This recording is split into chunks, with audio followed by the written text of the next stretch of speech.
Welcome in, everybody. I am on my way back home. I tried going uptown, but there's so much traffic. The parking was ridiculous. So I'll go back out there at some other point, but I wanted to head back home. Welcome in, everybody. Welcome in. Back live with LTL. Driving back home, just driving around. I promise I'm not speeding, as everybody says, don't speed. I promise I'm not speeding.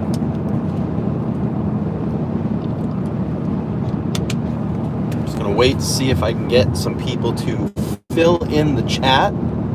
Feel free to talk amongst yourselves. We'll discuss the live I just had about 10 or 15 minutes ago down at 34 Fairview Road in Canton, Mass.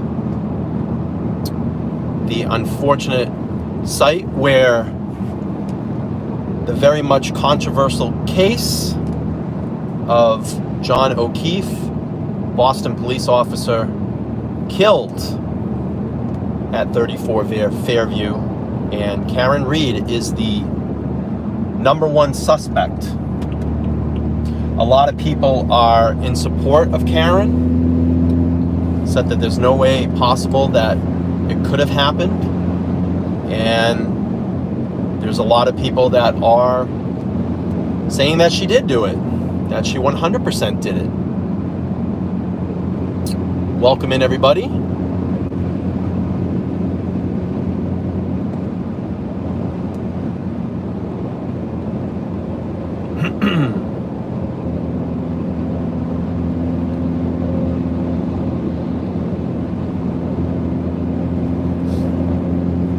So what did you all think? If you caught the live, do you think it's possible with the curve in the road that we saw?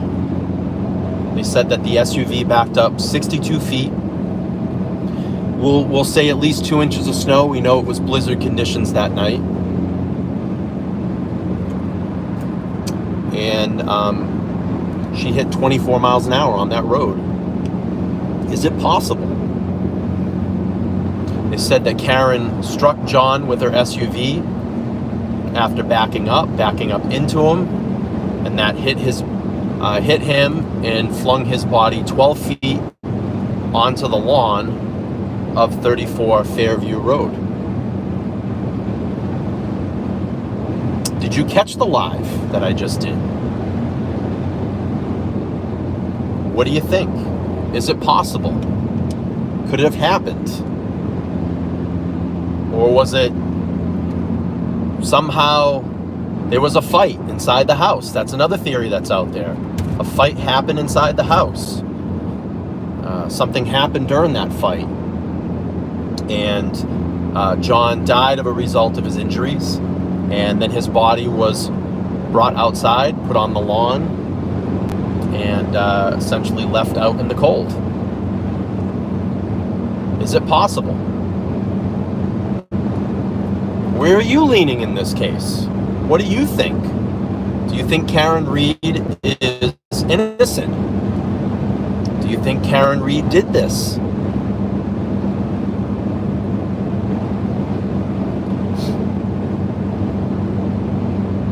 Welcome in, everybody.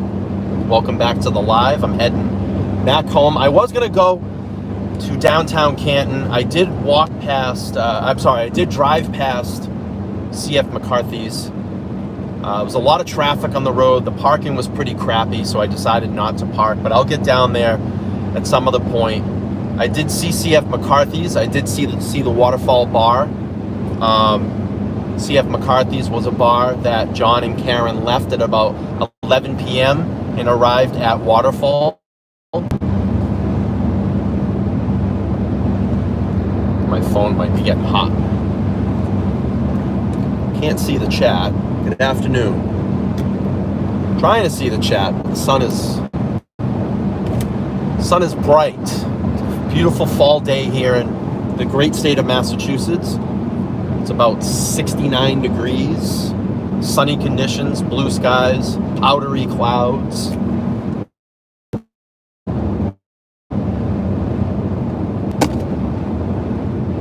If you've been following this case or you're new to this case, do you think Karen did this?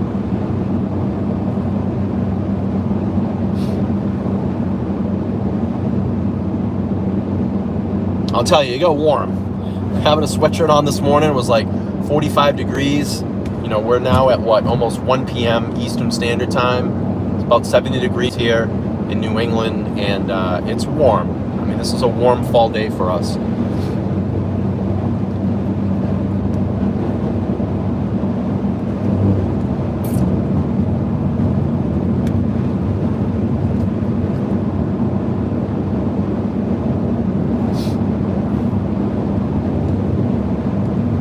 Welcome back in, everybody.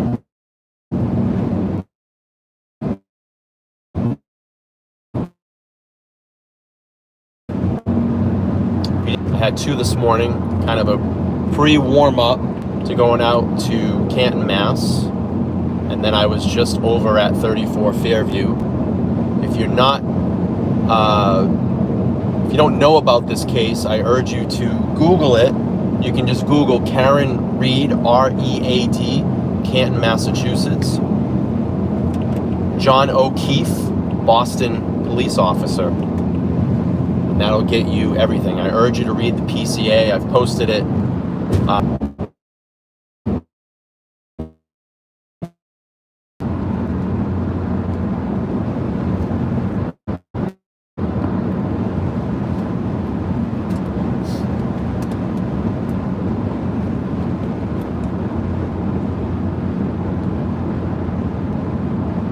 What do I think? It's a lot of questions. It's definitely a lot of questions. And again, I know, I make it very clear because this does have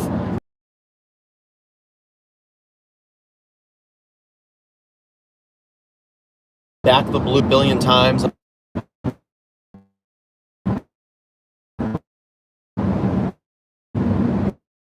I think now that tells you there's a deep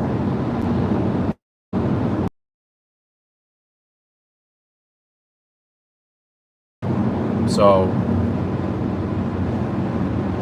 I don't know. It's just weird. It's strange. I still have a lot of questions. I've been thinking about this case a lot. I've immersed myself into it, trying to get every bit of available information I can. And I think going down there today and seeing the house, seeing that road, getting a feel for the area gave me a little bit better of perspective. I want to get back out there at some other point and spend some more time down there. Again, I wanted to be respectful to the community, respectful to the neighborhood. It did seem like there were a lot of people home at the residence today. Brian Albert, the previous owner, does not obviously own the house anymore. The house sold in November of 2022, and that's been some very controversial in this as well. You know, why would you sell the house for under market value when the house has been in the family for at least 50 years? There's also been reports that Brian Albert replaced or ripped up his basement floor before selling the house. The German Shepherd dog that was at the house on said night has been now either sold or given away. They can't track that dog down. The defense is asking for swabs, the swabs that were taken on John O'Keefe's arm where he sustained all those, looks like scratch injuries, or they're saying abrasions. The defense wants to see the swabs so they can analyze it. Why would they want to do that? Well, because if Brian Albert's dog attacked John, then DNA from that dog would be on John O'Keefe's abrasions or bites, if they say there are dog bites on his arm. The defense has not been privileged or given that evidence yet. They're fighting for it.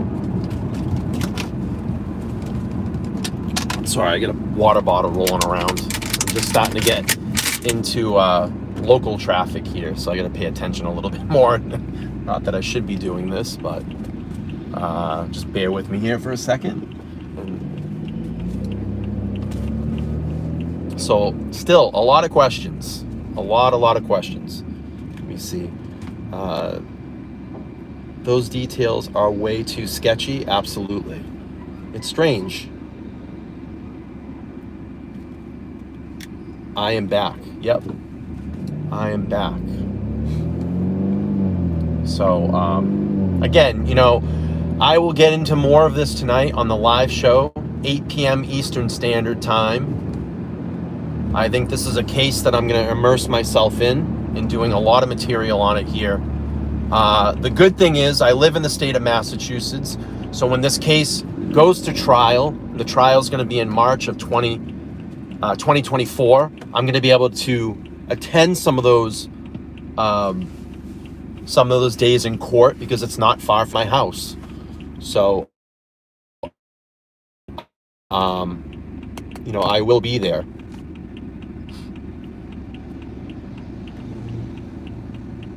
I will be there for some of the court proceedings.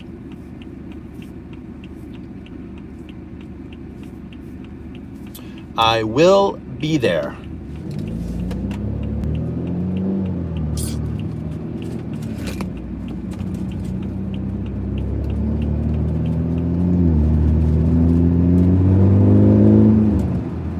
I will be there.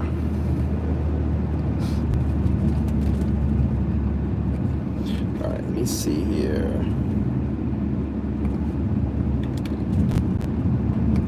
Welcome in, everybody. If you're just coming into the live, I urge everybody to subscribe, hit that like button, or smash that like button, turn on all your bell notifications, because YouTube loves to suppress the LTL podcast channel. They love it. They push me out and away from the algorithm. They don't want these cases talked about. They don't want me to expose the truth. They don't want me to expose these idiots that put conspiracy. Terrible cell service down here. Love it.